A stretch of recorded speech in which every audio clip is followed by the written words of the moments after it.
Right. That's how we started. So, Cool. yeah, nice to meet you. Yeah, you as well. Oh, thank you. I'm happy to be here. So it's good to be back. Good. So when you came to the residency Mm-hmm. program, what was it about the residency model that attracted you to it? When I came to the residency program, I really appreciated the hands-on experience. I would consider myself largely an introvert, and I feel like I'm not eager to jump into new situations naturally. And so having the experience of observing in addition to teaching, I thought was a really helpful way to prepare me for the residency. So that's interesting. You talked about kind of your kind of disposition a little bit. So what do you think it takes to be a successful resident then to become a graduate? I think in order to become a successful graduate after the residency program, I would say the most important aspect is that reflective nature. And I think that I naturally had that. I think that I had a lot of chances to practice that throughout the residency. And every lesson I taught reflecting on what I could have done better or more effectively. And I've definitely brought that into my practice as well, and thinking every single time I teach a lesson, what went really well, what can I do again, and then what can I improve. And that's something that I also apply as a mentor in thinking about my own coaching and what can I do to improve my coaching as well, to improve the effectiveness of my resident this year. You know, it just sounds to me when you describe that, you know, we're very interested nationally in data-driven instruction. Can you talk a little bit about some of the data then that kind of informs how do you know how you're doing either as mentor, as teacher, as resident? I think in terms of data-driven instruction and knowing how you're doing, I guess I'll start with as a resident, is looking at the student data and reflecting on how a lesson went, looking at exit tickets and thinking about which students are getting it, which students are not getting it, why are they not getting it, and being able to really dig at the misconceptions that students have. And then also, I guess, using data as a coach in seeing the growth and, I guess, evolution of my resident and how she has really become an effective teacher in the classroom, I feel like is our student data reflects that, so showing that coaching has paid off as well. Something that's unique, we think that actually really high-performing residency programs do this, is that alignment between the expectations during the residency year, so the LEAP framework. That's not happening everywhere around the country.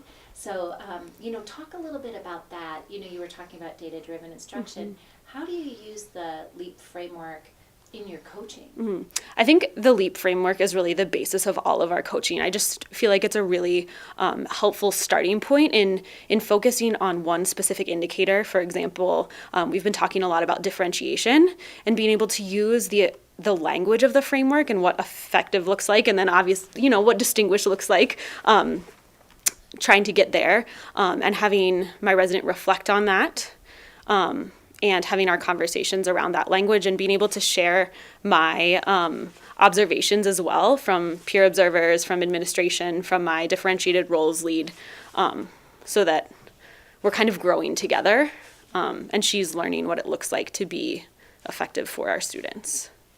So would you say then, as a mentor, that that your practice is improving because you have a resident? Absolutely. And that's part of, I guess, a selfish reason why I want to be a mentor and why I really love being a mentor is because it requires me to challenge myself every day. And I feel like as a teacher, it's easy to get in a rut and do what's comfortable because it's easier. But obviously, that's not what is going to best serve our students because our population is changing. I mean, every student is an individual and we constantly have to change what we're doing.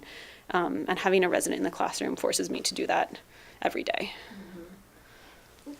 Gust is unique too because you've got, you know, all the graduates here, you've got residents. I mean, this is really a learning environment. Talk to me about how maybe that plays into the kind of place where you want to work. You know, think about the whole school. What is that like to? Were you a resident here? So it's all you know. I know. But maybe just talk a little bit about being in this place where everyone's really focused on improving their practice. Yeah, I mean, I think this is an incredible school, and I think it's also what pushes me to continue becoming more effective in my practice, is that I feel like every single teacher here has their door open, figuratively and literally, and I feel comfortable walking into any teacher's classroom to observe them, to ask them what they're doing, to talk about a specific indicator on the LEAP framework, or to talk about a specific instructional strategy, or to talk about a student that maybe they had last year, to figure out how to best support our population. And I feel so incredibly lucky to be at a school where learning and teacher development are of such high importance, because obviously that's then impacting our students in a positive way. So I know that I'm spoiled in this GUST bubble, but I feel like we really are then able to impact these students in a really, really important way. Yeah, I mean, you probably can't even imagine what it would be like to work anywhere. Well, you've done rotations. Mm-hmm. You know, so what do you see as a difference maybe between another school and GUST, given like this kind of real focus on learning? I think that a difference between other schools and GUST, from what I've seen, is that we have administration that values this learning, and I know that our principal, Jamie, really invites teachers to have residents in the classroom, or to have students teachers in the classroom, so that we're forced to grow and to help teach other teachers in the district. And I think that it's just the culture of this school, and I think that our administration has worked really hard to create that, and based on people that they've hired, that we're really making that a priority. Mm-hmm. And so it's continuing to show throughout the halls here. So what do you think about that? I mean, you're actually a gateway, you know, that this role that you have in teaching future teachers. And they're going to teach kids. You know, talk to me a little bit about kind of that responsibility and the potential impact. Yeah, so the responsibility of teaching teachers who are going to kind of widen the impact across the district is really, I would say the greatest reason why I want to be a mentor teacher. And I think I included that in my essays when I was first a mentor. But I feel like there are only so many students that I personally can impact each year. You know, I have 60 students, and that seems like the reach of my impact. And I feel like as I'm training other teachers, then it's expanding and multiplying each year. And so it is a lot of responsibility, but I feel like pushing myself in that way and pushing these other teachers in that way is really important. Yeah, that's great.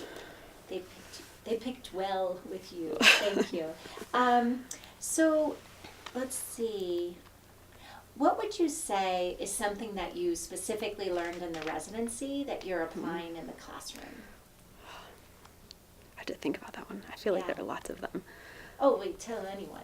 Yeah. I mean, I feel like something that I learned in the classroom learned in the residency program that I'm applying in the classroom each day is truly that art of reflection.